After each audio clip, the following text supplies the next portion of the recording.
We're back with Dr. LeClaire and Alice, who are going to share more information with us about kidney disease. Again, Dr. LeClaire, I'll start with you.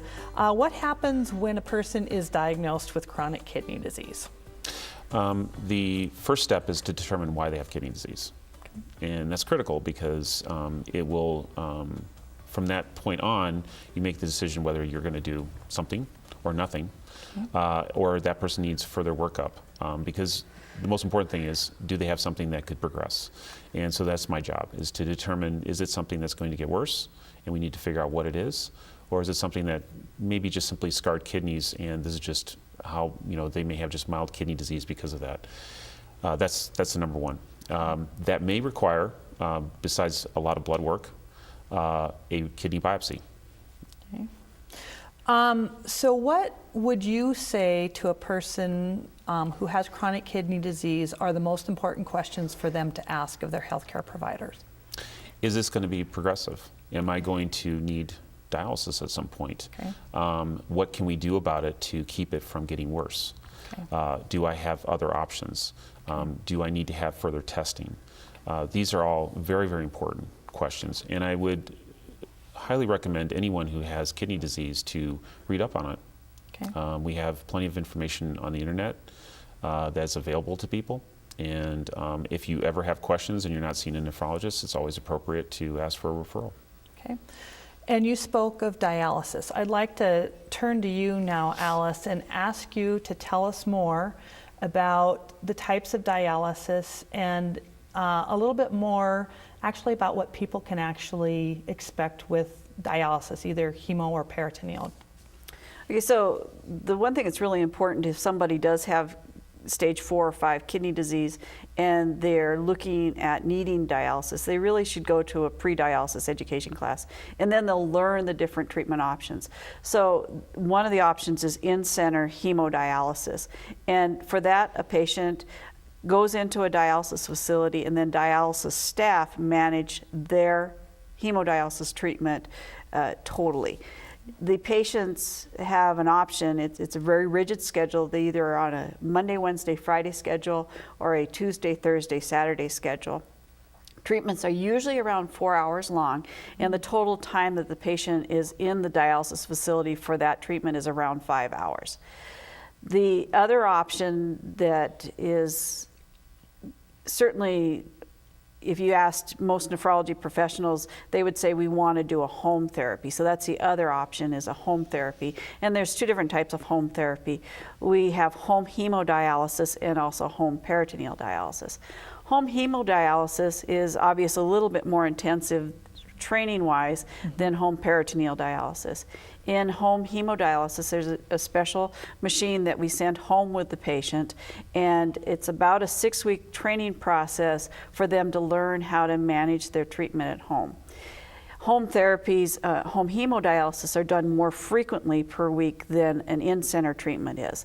The minimum is usually 4 days per week, and they can go up to 7 days per week also to be doing their dialysis. The length of time is, if they do more days per week, the length of time of their treatment can be as short as 2 hours. And the patients are trained during the training process how to put needles in their specially created dialysis access, and then how to initiate your treatment, how to monitor the treatment during the actual treatment process, and then how to terminate the treatment at the end.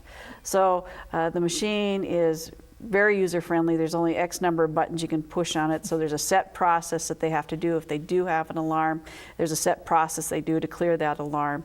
They are well trained on how to manage alarms, and their care providers are also given a lot of support too. And one of the best things to do to have a successful home program is to have staff that's very willing to dedicate themselves to that person's success. So we're really fortunate at St. Peter's Hospital is we have 2 nurses that do the home therapy, and we carry a phone 24/7, and we encourage people to call us all the time. If they have any questions at all, they call us. And there's been times where I'm on the phone, on speakerphone, driving in my car out to somebody's house in order to help them with their treatment. So we're really dedicated to make them successful at home. The other option is home peritoneal dialysis, and a catheter, a permanent catheter, is surgically inserted into the abdomen, and then a patient does what's called an exchange to help to do their dialysis treatment. So there's a special dialysis fluid that's instilled into the abdomen, and then it's allowed to dwell in there. And then as it's dwelling, the toxins and excess fluid move through the peritoneal lining into that fluid. So the dwell could be anywhere from an hour and a half up to 3 hours long.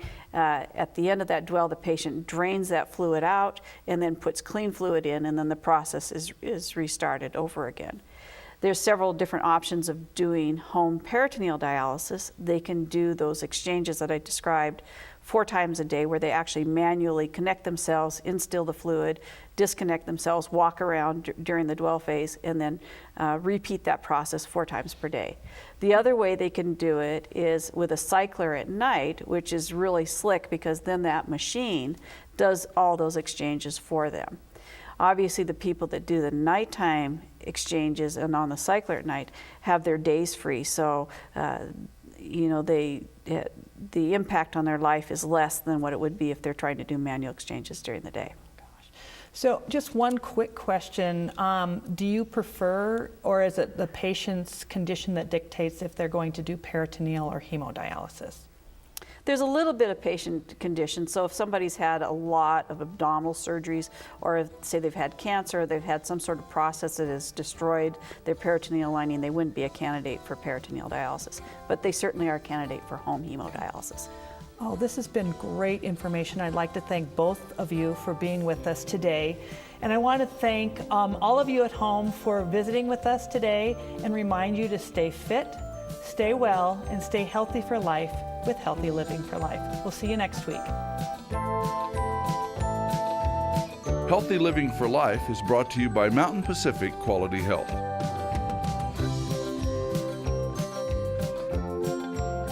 We'd love to hear from you. If you have suggestions for future programs, visit our website at mpqhf.org or call us at 406-443-4020. You can also catch us on YouTube by visiting our website and clicking on the YouTube icon.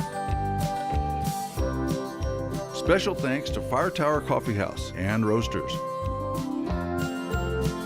Production facilities provided by Video Express Productions.